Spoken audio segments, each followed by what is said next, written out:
Welcome to Who Knows Real Estate, Episode 8, on Working with an Architect. I'm Jim. And I'm Kevin. Today we talk to Troy Smith from Smith Slovic Architecture. He focuses on layouts and floor plans, and that's so important to most investors because I've seen so many deals go bad where folks focus solely on square footage and don't even focus on any type of layout. A bad layout will make an investment go bad as quick as anything else. So listen to today's episode and tell us what you think. All right, welcome to Who Knows Real Estate. Today we are very lucky to have Troy Smith from Smith Slovic Architecture Firm. I'm Kevin. And I'm Jim. Troy, would you mind just giving us a little background about yourself and your firm and where you guys are headed and where you've been? Sure. Troy Smith. I am the partial owner of Smith Slovic Residential Design Group. My business partner is Dave.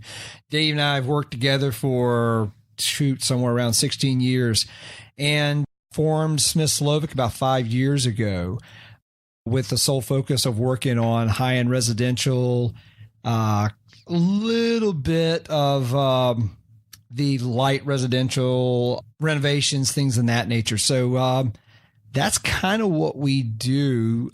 We really do a good job, we think anyways, of working with the homeowner face-to-face on the front end, middleman between builder, real estate agent, etc., trying to connect their ideas as best we can on paper. Yeah. And hopefully if if all goes well, we continue to grow. We started just Dave and I with, for probably the first couple of months, hired a guy, and now we're 8 people deep and still looking for a few more guys. Thank goodness we're in this market. It's a good time to be designing houses. Yeah, I like the approach you guys take because you are hands-on, but at the same time, you're not punishing if you come out to a site and see something that's not exactly what you envisioned or make something change it. Like I see a lot of architects get a little emotional about that kind of thing, if you know what I mean. Oh, I do know. I've been doing this 26, working on 27 years. You got to have a really thick skin and ego at the door. There's no place for ego here. If we were designing my house, maybe it's a different topic, but I'm working for Mr. and Mrs. Customer and what they want and what they've agreed to pay for on in the field with the builder. I like to give my opinion, but ultimately it's their house. Yeah, it's a big investment. It's a big investment. Yes, sir. And you certainly work with a lot of investors too. So folks building spec homes.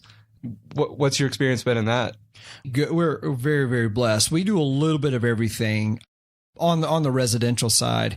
Working with investors in many scenarios, it's a much smoother process than working with direct customer, more budget driven. Every square foot needs to be accounted for. I like it for the easeability and relationship. Hopefully if we do our job right, then we're going to get repeat business from that builder. And simply said, the easiest thing for us to do is to sit down, builder give us criteria based on past drawings and things like that and past relationships with other builders. I mean, you're all looking for kind of the same stuff. What's going to sell? What's the market asking for? And they want to put their little stamp on it. One builder wants to kind of stay in this real traditional world, and the next set of investors want to really push the envelope. They want to go to the English arts and crafts and get really crazy with the level of detail. And it's a lot of fun for us. Anytime we're working direct with customer, what could be a 2-3 month process takes 6, 7, 8, and even up to a year, depending on the project. And a lot of times with investors and builders, we just don't have that kind of time. Yeah. They're wanting to build house number 1 today and as quickly as they can put the right love into it and turn house number 2. So homeowners just aren't wired that way. Yeah, it would seem like there's a lot of notoriety you can get working with the builders and investors because you build a homeowner's home. It's not really out there advertised that, hey, this is Smith Slovic designed this, but the builders, I feel like, at least want to get your name out there and want to get the notoriety out of it. No, you're not wrong there. And this is where we don't do a great job.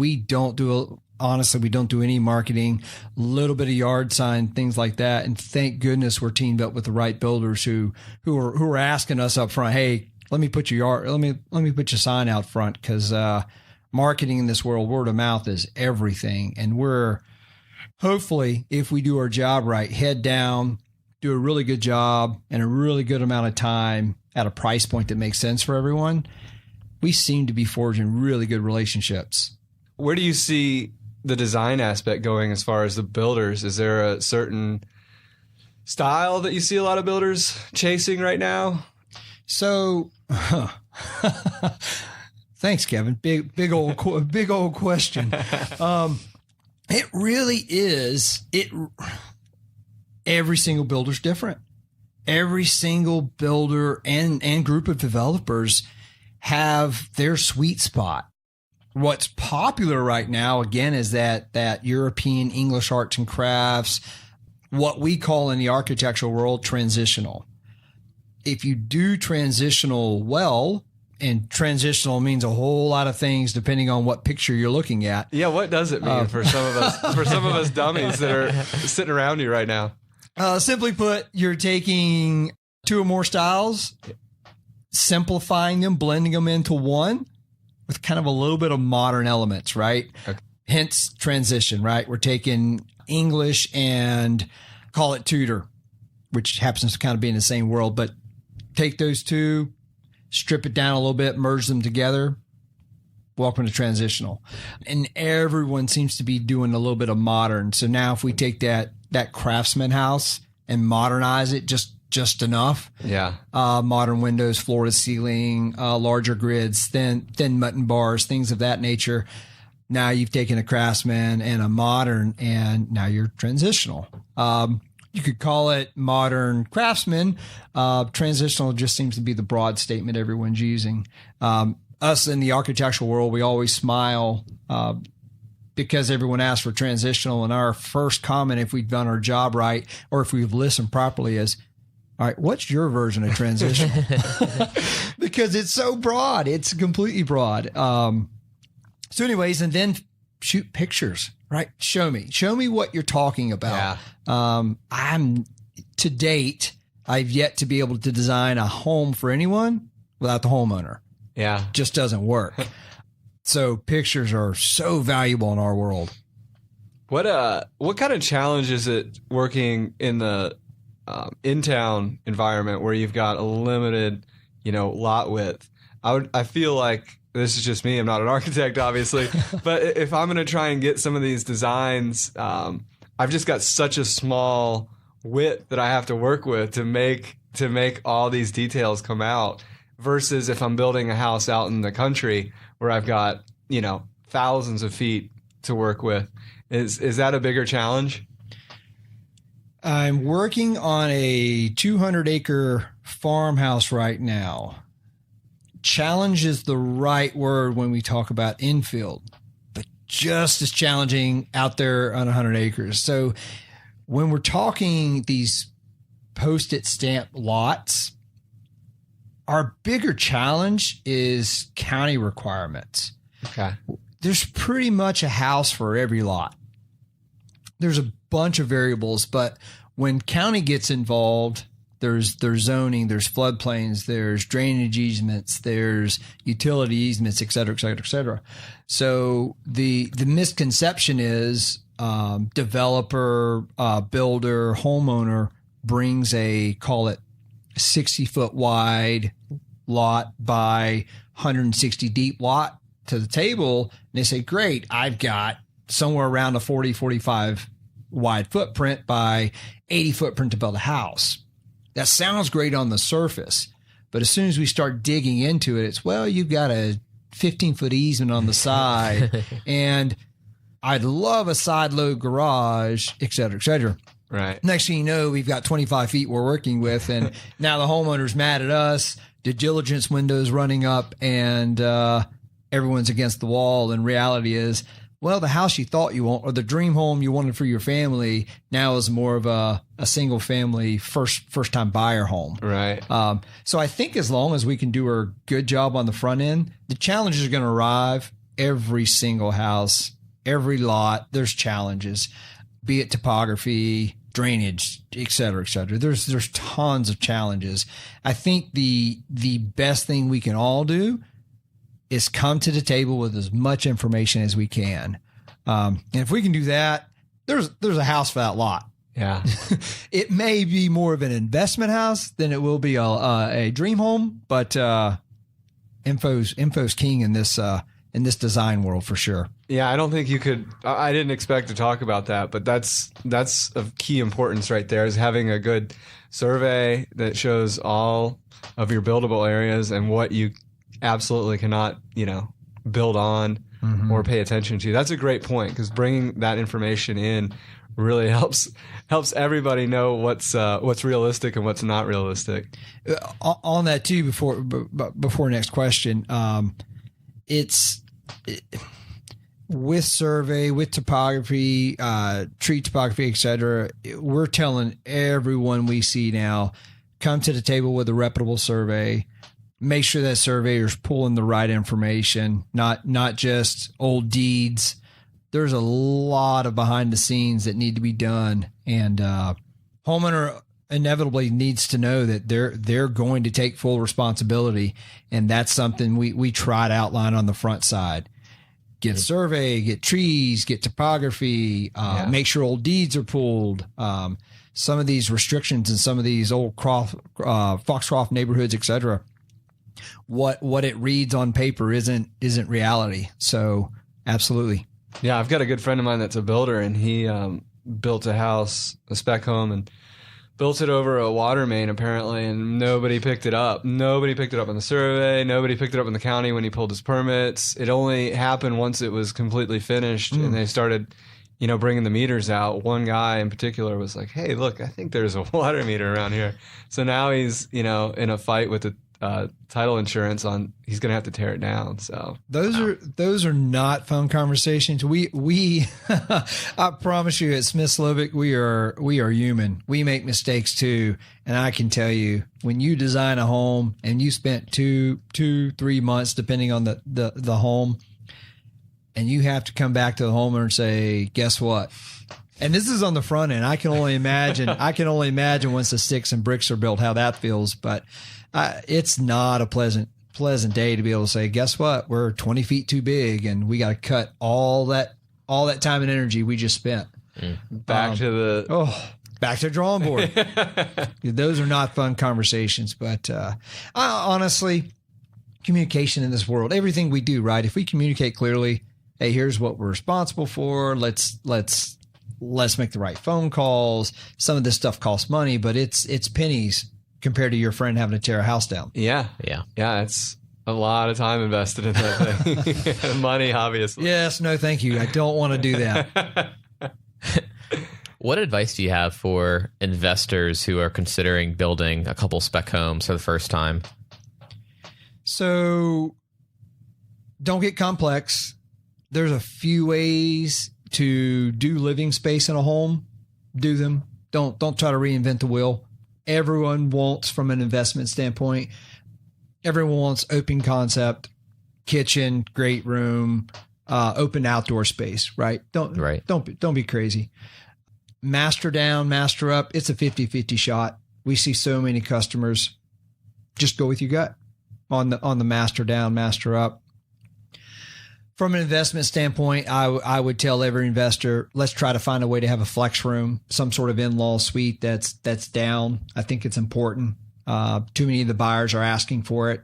The standard buying demographic right now is that 45-year-old family, potential of an in-law moving in. So think about that. And then facade. What the leading question will be is this a one-time house? You don't plan to do 10 of them?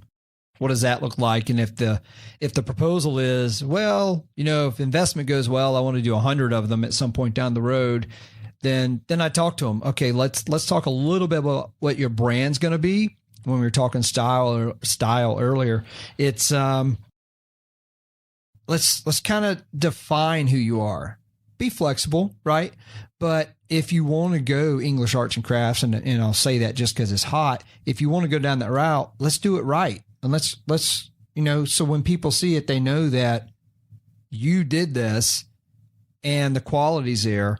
So don't pull all that stuff out. Don't skimp for the wrong windows and the wrong siding. Let's do it right. It costs you a little bit of money on the front end, but you're going to brand yourself. And now from an investment standpoint, everyone who comes across your product is going to know darn good and well that, hey, they're going to be quality, every house they've done, et cetera, et cetera. So those are a few basics. It isn't that complex. There's only a few ways you can put rooms in a home. Yeah. And from an investment standpoint, right, you're not buying 100-acre parcels to put one home on. You're not building farm homes. If you're buying these Charlotte lots that are 60 and 80 feet wide. So we're limited there. And because of that limit, let's come up with an efficient plan that works. In many aspects, I'll tell a builder, if we can develop a plan on day one that works on day 100 with the 5th or 6th or 7th plan, let's not reinvent it. Let's put a new facade on it. Let's do some unique things. But money is, from an investment standpoint, is the name of the game. Simple. Yeah. Simple for me. It's simple, but when I see this entire world in 3D, every line on paper is like, well, it'll look like this when it's virtual. Maybe it's not fair, but I try to simplify it so we don't overthink it. Are there any mistakes you run into that you see developers making when engaging an architecture firm that you think they could do a better job at? I think simple answer is yes. Probably the biggest mistake is exactly what I just said from a exterior. What's the curb appeal? Put time and energy in the curb appeal, because I'm telling you that's the first impression. If you can't get people through the door, you can't sell product. Simply said. So let's make it really pretty, and that's almost always the first thing that gets pulled away. Yeah. So I see a blend of that though too, where there's architects in town that can make something look really pretty on the outside, and then functionally they design it from the outside in, and then you got this gorgeous house, but then the layout it fizzles once you go in. It does. it does a lot. There's, I don't know what the perfect house is. I don't think I've drawn one yet. We've drawn a lot of really good homes. I've done a lot of perfect homes for Mr. and Mrs. Customer. Perfect for them, not so perfect for the next person. I think it needs to be architecturally sound, exterior wise. Windows need to be the right proportions, wall heights, doors, windows, walls, etc. I think if that part's right, we can at least check the box architecturally that they've done a good job with the architecture. Interior, like I said, there's a few ways to do open concept correct. Thank goodness. I think that's why we have the volume of work we do. We do a really good job with floor plan flow.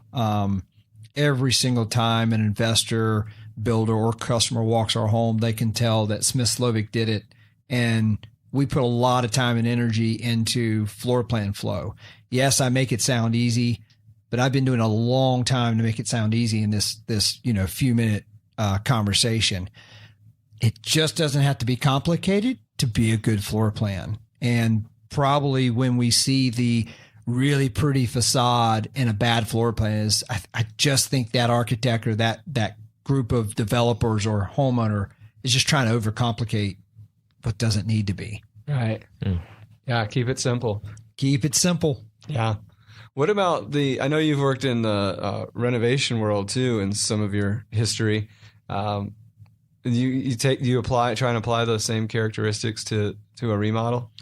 Remodel has its own group of challenges. All of us to some degree, and all of us being clients. I'm no different than my clients. You really want to maximize your dollar and improve the house. It's just that simple. How can I spend a little least amount of money and get the big open concept and the curb appeal I've been looking for? Yeah. Right. So those challenges, the starting conversation comes with budget. Yeah. I was going to say that because that is the most important thing. Because I mean, obviously, if you're doing a renovation, you're not tearing it down. So you've got a limited budget, and how do you mix that with the facade versus the interior layout, right? Because they're both could be equally important. First question, budget. Perfect. What's your budget? How long you plan to stay here? Answer those questions. If this is going to be, I'm going to put my kids through high school house, and your kids are 3 years old, perfect. Let's really talk about this, because I think facade then becomes important. Yeah. Now I'm going to spend $200, $500, $1 million more on this house. You're going to want to enjoy driving up to it every day. So let's also focus on the facade. Primary is almost always floor plan flow, fixing what's wrong. How bad is it existing?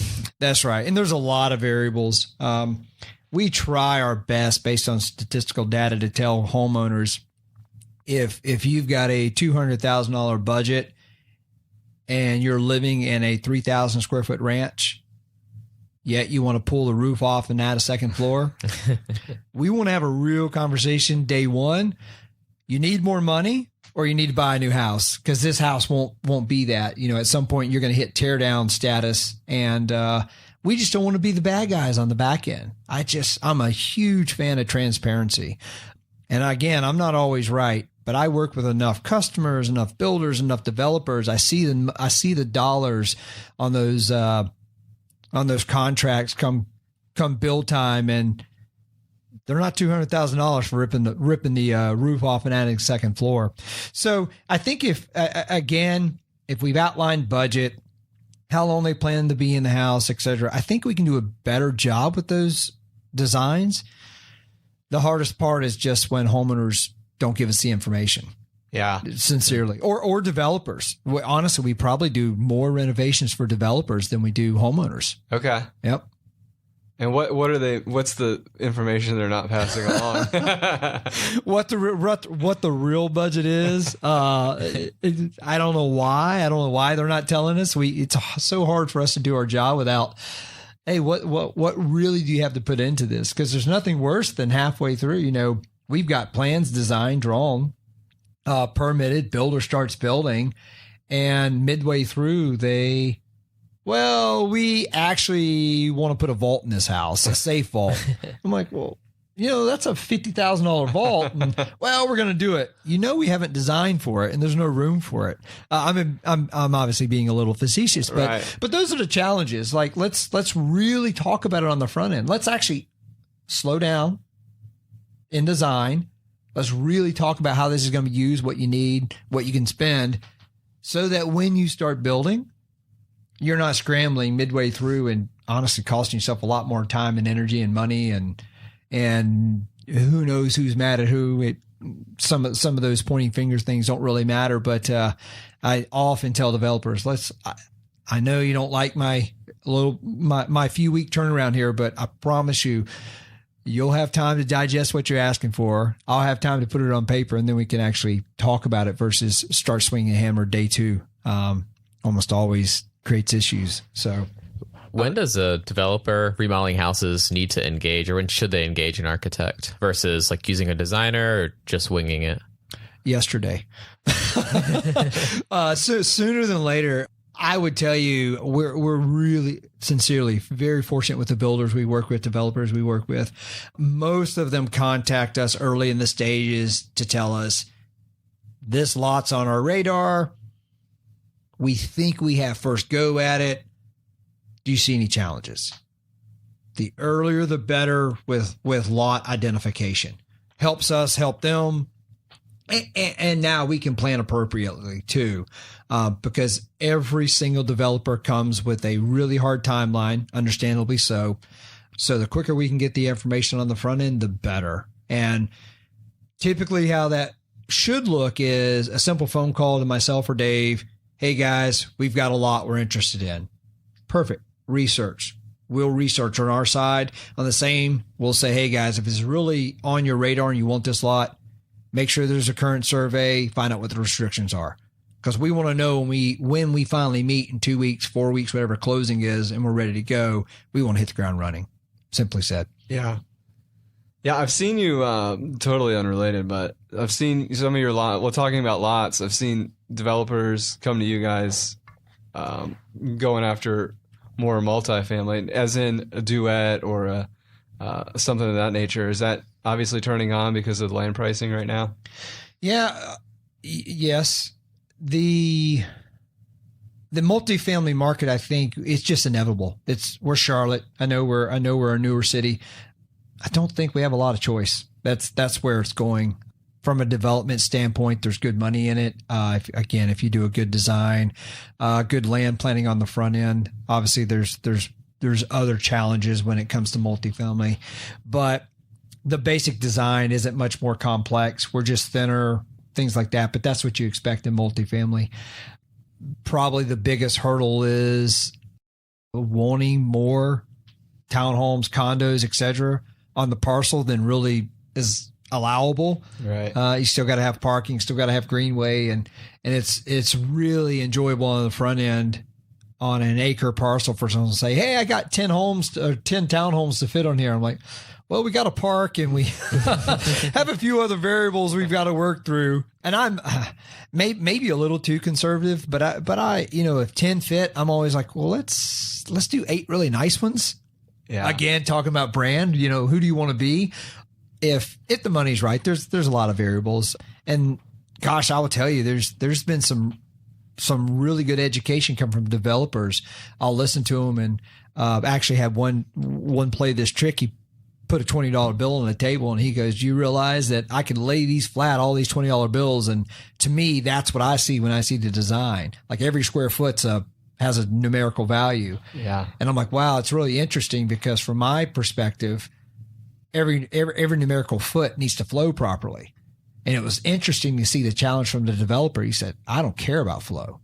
If the dollars don't make sense, I don't sell it. But anyways, I go down that rabbit hole. But anyways, I learned a lot and I realized that, okay, maybe I don't need the extra 6 inches behind the couch that I typically would do. It's okay to be a little more snug. Start talking about developers and education. It's a sweet spot for me because again, talk about relationship communication. It's every single project is different, and what I can do today from what I even did 5 years ago is just amazing. And it's all the help of all the developers and the guys around us. So, yeah, well, in that scenario where you're talking about dealing with a developer and maybe not adding the 6 inches behind the couch, I mean, they're obviously after every square foot they can get that has a space. If they could have added a bedroom down there or whatnot, I assume that's kind of what his argument is. For sure. Yeah, you're nail on the head. That's exactly what it is. It's the square footage has to count. Yeah. And us designers, architects, sometimes we just want it pretty. Yeah. And that's great. Doesn't always translate to profitable dollars. So, yeah. When you're going back to that duplex scenario, what's a perfect duplex for you if it's a corner lot? Do you try and make it seem as if it's not a duplex, or do you have any thoughts on that? Yes, 100%. I don't think the town likes multifamily from the visual, from the stereotypical visual. The architect in me doesn't like the big duplex feel. They almost always feel boxy. So my goal would be to make it feel like a single family home. We've done a few of them and they turn out spectacular. And I think that's always the challenge with these large lots, 2 and 3 story. Duplex is not as big a challenge. It's a lot easier to make 2 feel like a single family because you can put, especially a corner lot. Corner lots are really fun for us because I can give 2 entrances and depending on which street you're driving down, you never have a clue. Right. So if we get that, we feel like that's a home run. Yeah. Aside from the crazy drainage easement we haven't, we never planned for, but oh well. I feel like the outdoor space on some of those can be a challenge because one of those roads might be a busier road than the other, and incorporating that within the house that's on that side makes it tough. Well, in a duplex, especially because now the price point's going to be a little more for the buyer because it's duplex versus a quad or et cetera, right? So the buyer's going to expect a little bit of outdoor space, a little bit of really nice indoor space. So we've still got to incorporate big sliding doors, opening to outdoor spaces, grilling areas. We still got to find a way to incorporate that.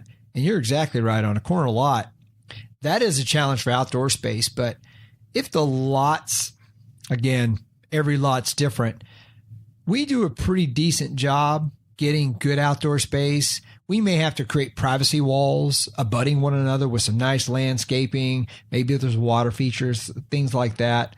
But every bit of that little stuff that it's basically little stuff we have to think about. Hey, we've got a duplex on a corner lot.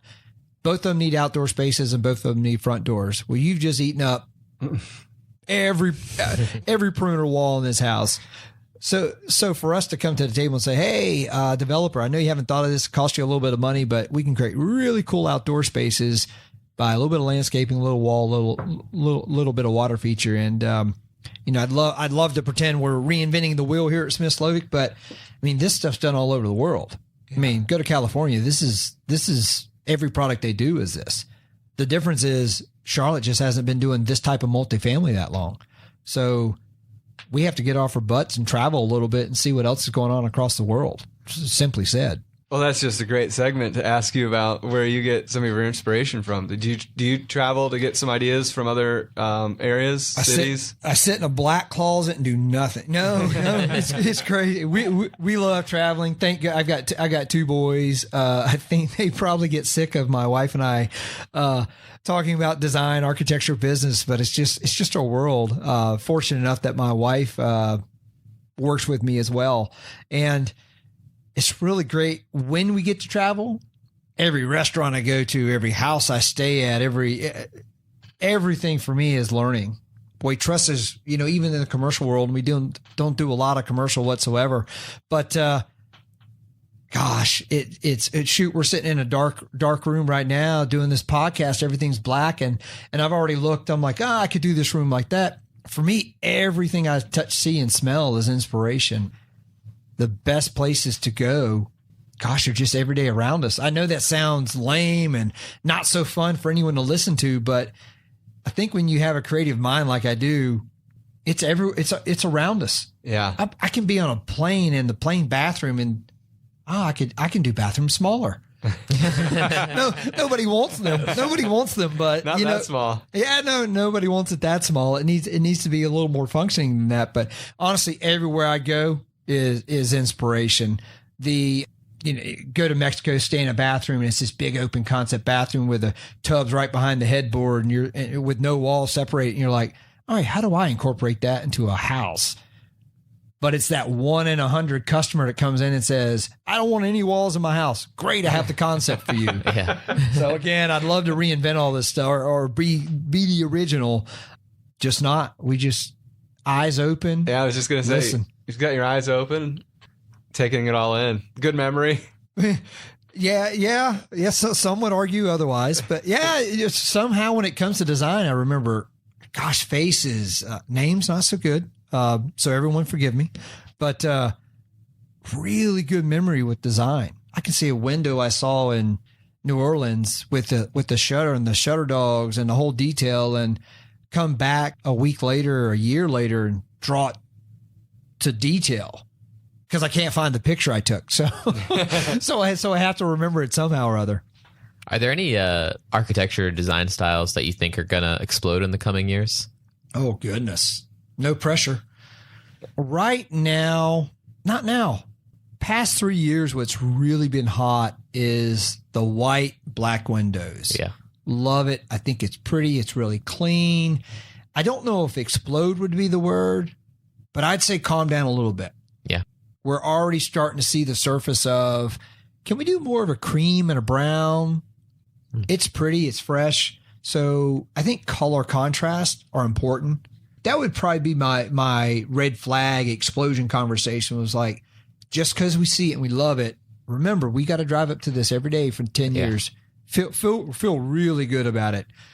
I don't think in the design world, especially from exterior facade, because that pretty much stays. Interior, we can change color, granite tops and things of that nature, flooring even. Sometimes it's labor intensive, but tolerable.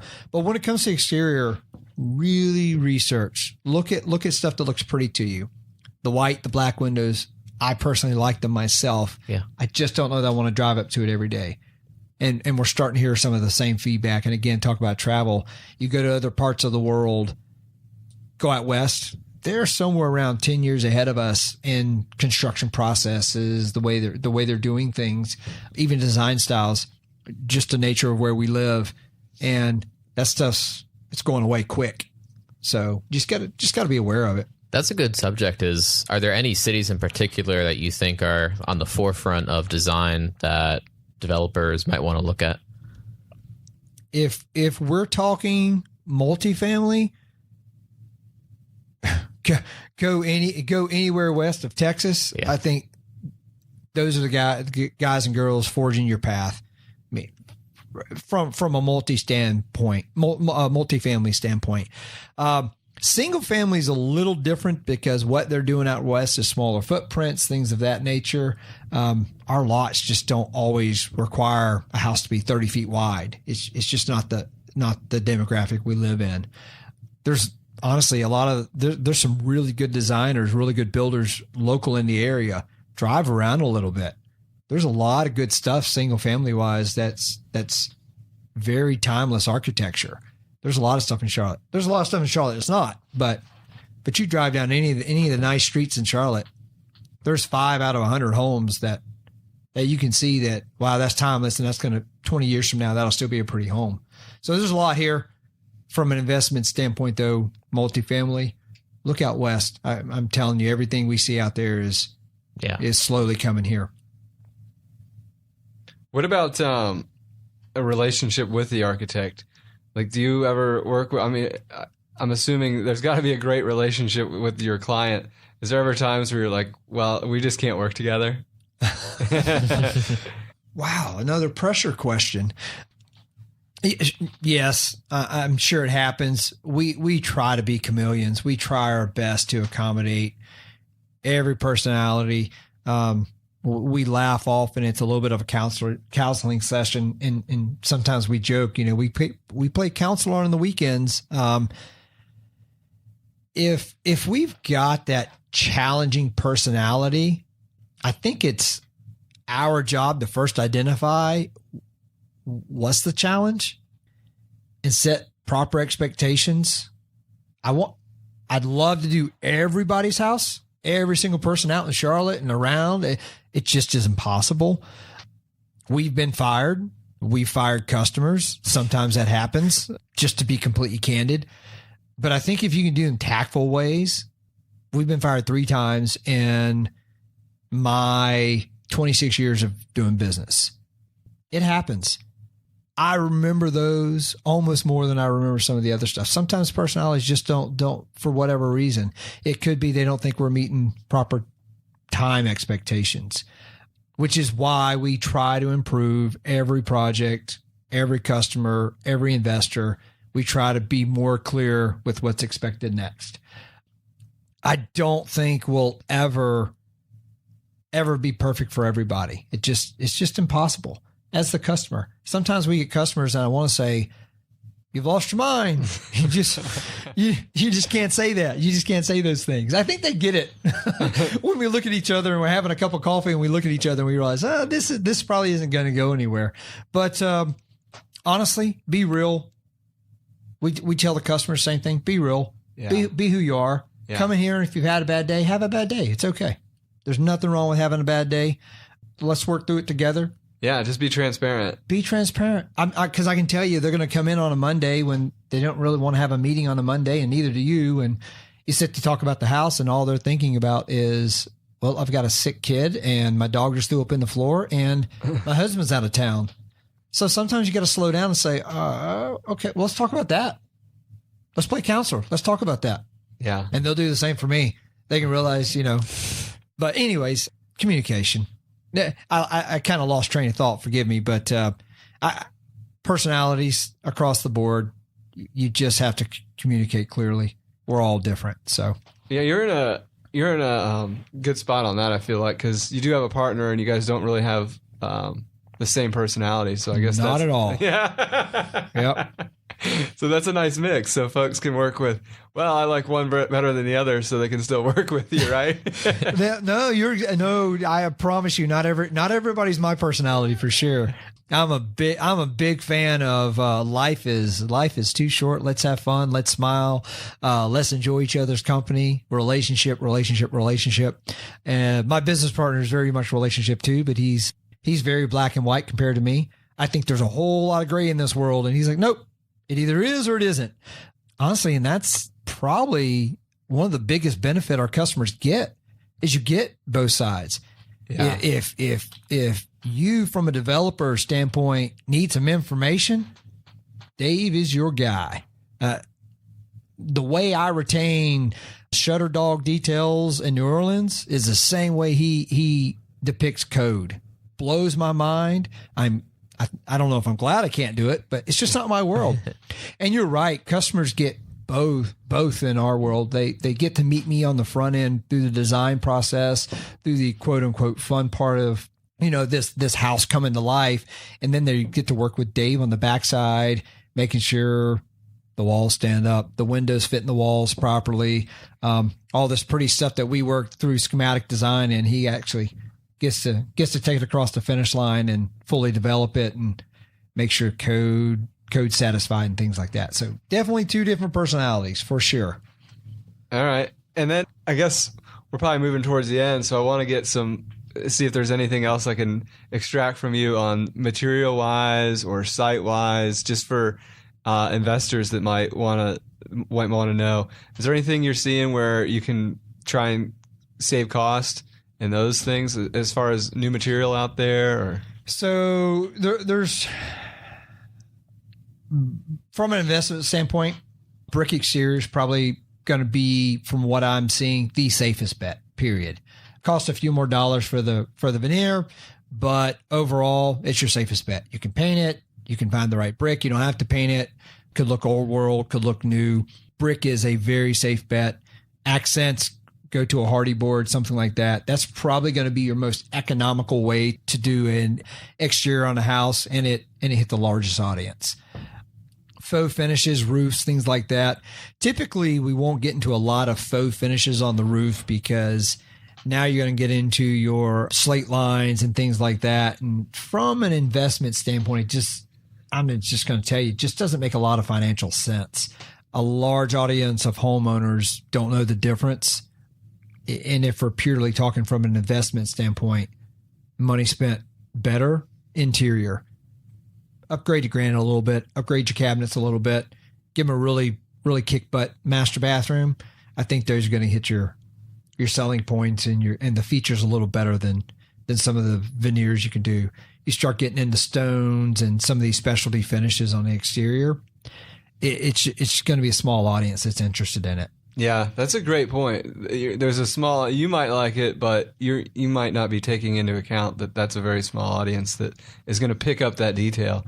Most folks are going to drive by and say, it's pretty enough. Right. Let's go inside and see what's inside. Exactly. And again, we want to make it pretty enough to get in, right? Yep. If they never walk in it, I didn't want a stucco and stone house. I don't even want to look at it. It could be the best floor plan ever. Yeah. Could be. Yeah. That price point's important too. Like there's a certain demand. You once you get them in the door, you kind of got to match up what you've done on the outside. Well, if whatever the price point is, right? Like that's right. There's a certain demand that they're going to have for the interior finishes. Yeah, I think yes. From an investment standpoint, yes, you're absolutely going to hit. The interior is going to be. I don't want to say standard. That's not the right word, but there's an expectation on the interior. And as long as we can do a good job architecturally and from a developer side, not getting too crazy with herringbone patterns and things of that nature on brick, I think we're in a safe world where it's going to be good value. Okay. Do you have any advice for investors on how to hire the right architect? Personalities. if you guys ask me, hey, what works? 100% personality. If I do my job right, I want your business today, and I pray that you use me 8 years from now. And the only way that works, again, is transparency, and we can't have personality conflicts. If every time that phone rings, I don't want to pick it up because I don't like the way you talk to me, it's just not going to work. And the same, right? If you call me and I never call you back, that's not going to work either. You're going to go somewhere else, and I lost that business. I got one job, and I'm not in this for one job. I've got, just like that developer, we got mouths to feed and things like that. And our goal is to be as transparent as possible and to be me. It's hard enough to work in this world pretending to be someone else. Just be you. Yeah. Yeah. It's a lot easier. It seems to be. Yeah. It seems good, bad, indifferent. Be yourself. There's a lot of work out there for all of us. Be yourself. There's a perfect customer. There's a perfect developer. There's a perfect architect for everybody. And if not, keep calling because they exist. Go with your gut. I tell every one of my customers, go with your gut. They interview me the same way customers, developers interview me. I have no trouble being frank. Go with your gut. Yeah. If I'm not the right fit, I'm not the right fit. I won't magically be the right fit. So I love it. Troy, this has been awesome. How can our listeners get a hold of you or follow you online? Go to online, simple. Go to smithslovic.com. Follow us on Instagram, smithslovic. And all of our information's there. Perfect. Good deal. Thanks so much for taking the time to come out and chat with us. We really appreciate it. Guys, I appreciate it a lot. I hope it's been helpful. I appreciate it. All Thanks. right. Thanks for joining us for another episode of Who Knows Real Estate. Be sure to subscribe to the podcast, leave a review, and check out our show notes for the guest contact info as well as ours. Be sure to look for our next episode. Thanks.